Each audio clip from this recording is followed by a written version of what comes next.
వారెక్కడ ఉన్నారు? వారెక్కడ ఉన్నారు? ఎవరును నీకు శిక్ష విధింపలేదా? ఎవరును నీకు శిక్ష పలుకుతారా?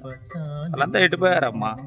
వారెక్కడున్నారమ్మా? ఎవరు నీకు శిక్ష విధింపలేదా అని ప్రభువుల వారు మనం అడిగినప్పుడు మరి ఆమె ఎంతో గౌరవంగా, లేదు ప్రభువా, మర్యాదగా, అంటే ప్రభువు ఎవరు ఆమె తెలుసుకున్నది.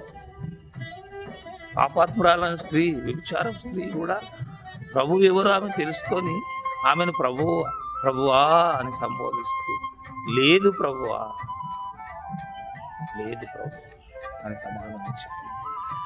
నేను నీకు శిక్ష విధింపను, నీవు వెళ్ళి ఇక పాపము చేయకుమని ఆమెతో చెప్పాను. నేను కూడా శిక్ష విధింపనమ్మా.